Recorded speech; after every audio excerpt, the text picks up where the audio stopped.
welcome back. Some more Katawa Shoujo. We aren't in Emmy's route yet. We're getting there. What? This day. Cool.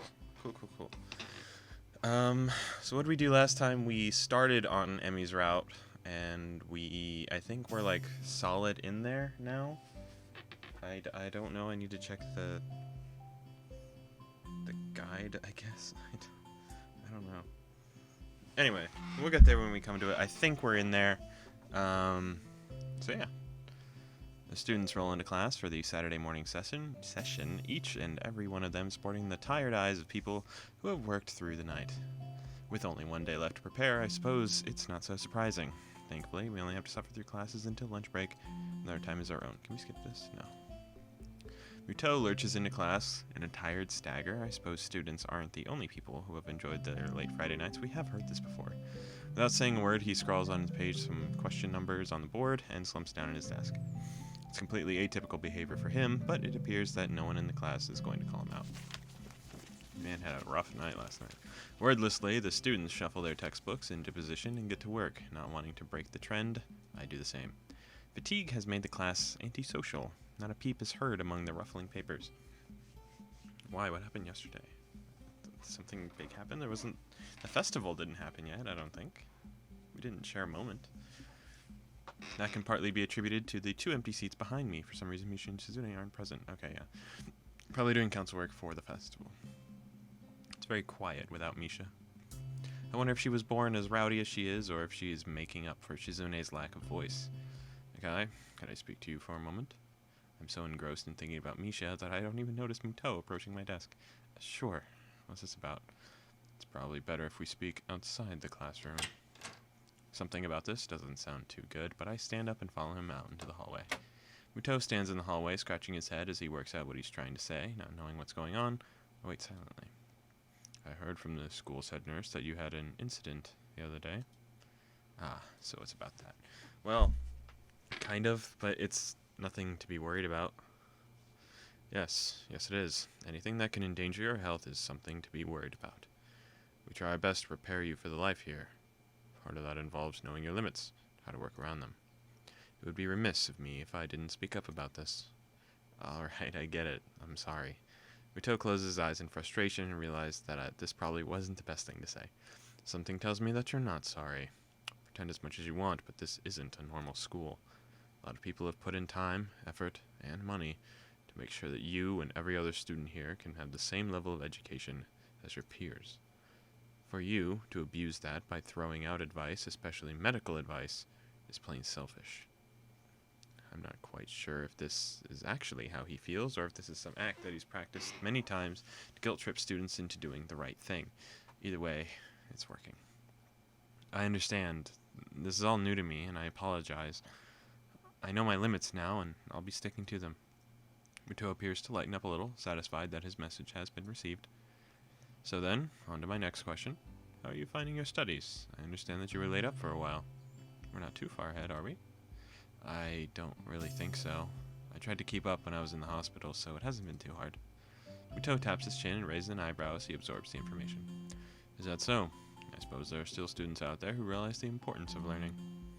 I wouldn't go that far. I was only trying to keep myself occupied in my little life support prison. Well, yeah, you've got to keep up with these things, right?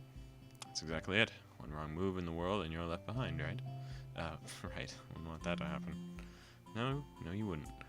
Every week there's a new scientific discovery. Most of them mean nothing to the layperson, but any one of them could be the key to the next big thing. I'll keep that in mind. You can still see my monitor. I'm so sorry. Let me fix that. This time you're fixed for sure. There you go. Okay. It's obvious that Muto's serious talk is over and he's gone back to his standard, slightly scatterbrained approach to life. I think, in hindsight, that I prefer him this way. He's slightly more predictable in his unpredictability. Well then, I think that's all I really had to say. Let's get back inside, shall we? My relief at that suggestion is insurmountable. Sure, you're the boss, right? Muto pauses for a moment. I don't think that any of the students has ever said that to me before. For an instant, I consider replying to this, but something deep within me tells me to shut my mouth and get back to the classroom. A few of the students jump at the sound of the door, rapidly trying to pretend that they're working on the questions on the board. Some don't even bother, their heads slumped on the desk as they nap. Thankfully, it would appear that Muto does not even notice them. He returns to his desk and retrieves a scientific journal from one of the drawers. I guess I got to him there. The class returns to the near silence that Muto and I left in before our chat. Mixed feelings of tiredness and anticipation buzz around the room. Everyone here is either waiting for a chance to rest or get the chance in the last minute preparations underway. Sorry, I just have to keep checking. The clock on the wall slowly ticks the remaining class time away until finally the bells cry out, ending the torment. Before we leave, I expect all the answers on the problems by Monday. The class sighs as one, instantly regretting slacking off, but still acutely aware that the more pressing issues at hand. The classroom empties in a blink as everyone rushes to their last-minute festival preparations.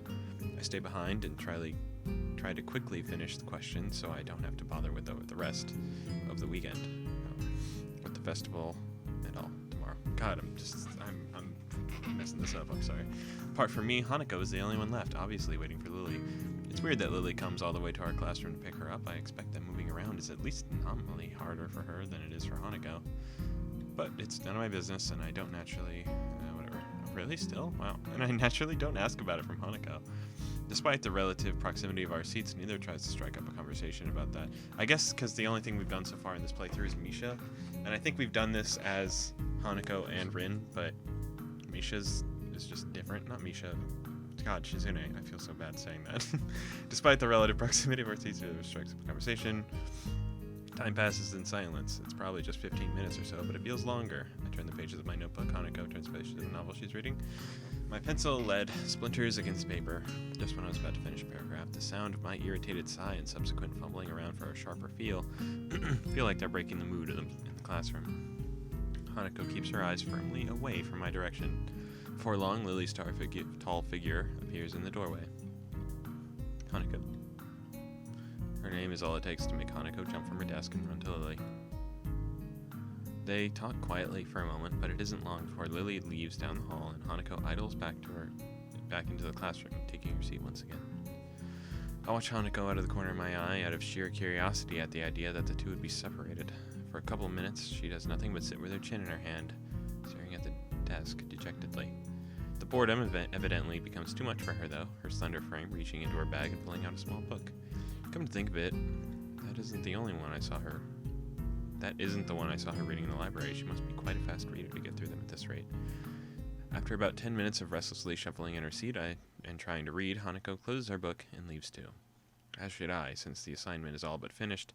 There's nothing to do in the classroom. Not that I have anything to do anywhere else, either. The school is a beehive of activity, but nobody pays me any heed. I saunter past classrooms filled with students frantically doing this and that, buzzing around there like little worker bees. You wouldn't guess the school day is over. It's a bit quieter outside, but not by much. People zip by left and right, hurrying as quickly as they can, busy and energetic. I feel the opposite. The midday sun seems to be draining all the spirit out of my body, making me feel all limp all over. Warm and soft air flows inside my shirt, feeling like a cushion. I yawn lazily, thinking about what I'd do. I'll drop off my books in the dorms first, and then something I haven't decided yet. Maybe Kenji's in his room. On the way to the dorms, I spot Emmy coming my way, running despite not having those weird prosthetics on. What does she have on? What? I wave at her and she skids to a stop? What? Does she have... I'm assuming she has different prosthetics for running and walking. But it's just weird that... Because I don't know that. It's weird that they would bring it up. Like, she's just running with, like, her legs. Her stumps. Sorry. I feel bad for saying... Yo, Sal! Spatters of white and green paint adorn her nose and chin, respectively, but the smile is wide. It seems it always is. She leans closer to me, amplifying the feeling that she is examining me. What you doing? Nothing. Really, I don't have anything to do for the festival, and everyone else seems to be doing something important. That's perfect. Then you can help me and Rit. With the festival prep? I'm not sure I'd be much help. That's fine, I'm not much help either. Amy grabs my wrist and starts dragging me back inside the school, quite forcefully. Even her walking speed is more like jogging, making me stumble over myself and simply trying to keep up. The stairs slow Emmy down a bit. Maybe it's hard to climb with her legs. Maybe she's finally run out of breath. I doubt that. We go all the way back to the third floor, to the seniors' hallway, ending up where I left 5 minutes ago. I could have just as well stayed here waiting for Emmy had I known. So, is Rin working on that mural still? That's right. She needs all kinds of paints and brushes and stuff, so I went to get them from the art classroom. And you need me to help with that. Well, Rin told me you had already helped her, and I thought you wouldn't mind. I see. So, thanks to Emmy's flaky logic, here I am again collecting stuff from the art classroom for other people. The room is empty apart from ourselves and the lonely specks of dust floating in the air. Emmy skips straight to the back wall, digging out a tiny crumpled piece of paper from her pocket. This is where she goes to grab paint. We've already done this. And then she's like mad because she can't reach or something. Yeah, we've been through this before. I know I'd said that before, but I said it was important to Emmy's story. I don't know anymore, man. I found her this morning lying in front of the dorm in the fetal position. She hadn't slept all night. I can't believe the night nurses hadn't found her. Now she's painting again like crazy. Yeah, I've noticed that she comes off as kind of unhinged, so to speak. Yeah, we know. We've been there. Emmy giggles at that, as well as my likely too obvious awkwardness. I don't mind it. It just seems a little weird sometimes. On that, I can agree with her. Unlike me, Emmy seems to be cool with Rin's. Whatever it is that feels so off about her. Still, they don't feel close like Misha and Shizune do, with them working as a single entity sometimes. It's hard to say whether one ends and the other begins, even though they're so different, just like Emmy and Rin are. Rin is the most different of all of them, different from anyone else I've met. Yeah, I guess she is a very unique person. I return to that word again, as if it encompasses Rin's personality by itself, but it's really just a substitute for a lengthy description of her oddities. Yeah, this feels like Rin story stuff. Did she say she stared at her toes? Okay, all the time. I don't know what I should be skipping and what I should not be skipping, honestly. It's as fast as how help me. It's how to mention it. I just did. That's a very nice thing for you to do. Why artists are always unlucky. They constantly look at their unfinished paintings. There's a boy in the art club. He's blind. We've already heard that story multiple times at this point. We didn't meet the blind boy, right? In Rin's. I think we did, yeah. Prussian blue. I love a good Prussian blue. Oh, we're back. I think at this point in Rin's story, Emmy went to go get it, but we stayed with Rin. Okay. There's no Prussian blue here. We need to go get more then. I open my mouth to say that actually we're not both needed for such a simple task, that's right, like finding another pot of Prussian blue, but Emmy's already grabbed my arm and started dragging me off. Okay, so that's different. I wave to Rin, who doesn't seem to have noticed that the two of us are even leaving. Well, she'll notice when she goes for her Prussian blue and finds out that it's still not there. Maybe. Probably not, actually.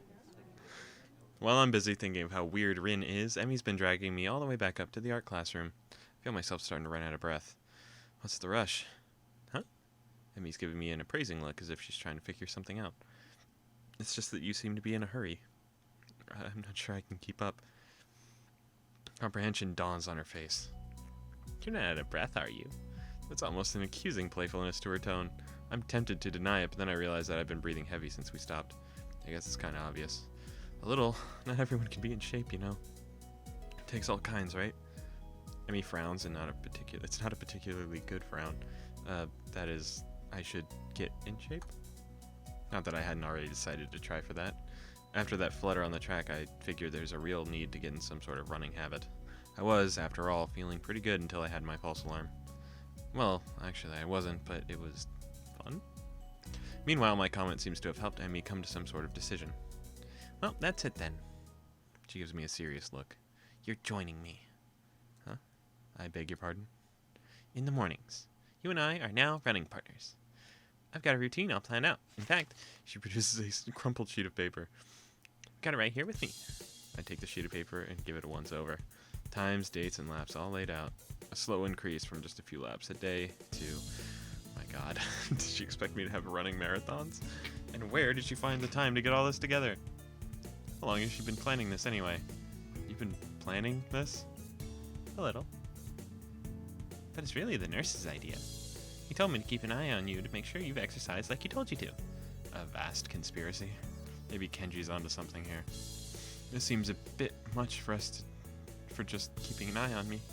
Well, to be honest, I've been trying to find a running partner in the mornings for a while now. My god, Kenji, if you could only see the scheme unfolding. What do you need a partner for, anyway? It's easier to keep up a workout if you're not the only one doing it. Isn't that obvious? You're likely... You're less likely to quit if someone else is counting on you to be there, right? I see, and this won't only keep you running, but it'll make sure that I keep running as well. Meaning that I'll be obeying the nurse. And I'll be keeping an eye on you just like he asked. Oh boy. You got on quick as hell. And if I refuse? I have no intent of refusing, of course. But I've got to at least put up a token of resistance to such a masterfully executed plan. Well, if you refused, I'd have to pout. And you'd have to live with being the guy who made Emi Iberazaki pout. You didn't want that on your conscience, do you? As if to demonstrate, Emi begins pouting. It is the most adorable, heart-wrenching thing I've ever seen. Okay, I'll do it. Just don't do that. I feel like I just hit a puppy. So it's settled, right? You're gonna be my running partner for the workout? And the dietary plan? Dietary plan? Yeah, the dietary plan. You've got to eat healthy if you're gonna get in shape, you know. I examined the workout routine closely. I don't see a dietary plan on here. Oh, right, I forgot to give that to you. Another crumpled sheet of paper is produced and handed over. It's somewhat less detailed. I had the nurse help me come up with it. The amount of dedication that nurse has to keep me in good health is pretty overwhelming. I don't know many school nurses who would get one of their students to spy on me, much less help come up with a dietary plan. Then again, I guess I'm not in a normal school. And maybe that's not such a bad thing. Then again, this dietary plan seems to cut out just about everything that'll be ordered at the festival tomorrow. Offered at the festival. So when does our running start? After the festival. Right after? Well, what if I had something to eat there? I could get a stomachache, you know. I meant the day after the festival. I knew that. Wasn't there something we were supposed to be doing? Oh, I guess we should get the paint for Rin, huh? Oh no, it slipped my mind. By the time we get to the paint and get back to the mural, Rin's already wandered off. Oh well. Did she have problems at this point? She did, right? She was on her period right here.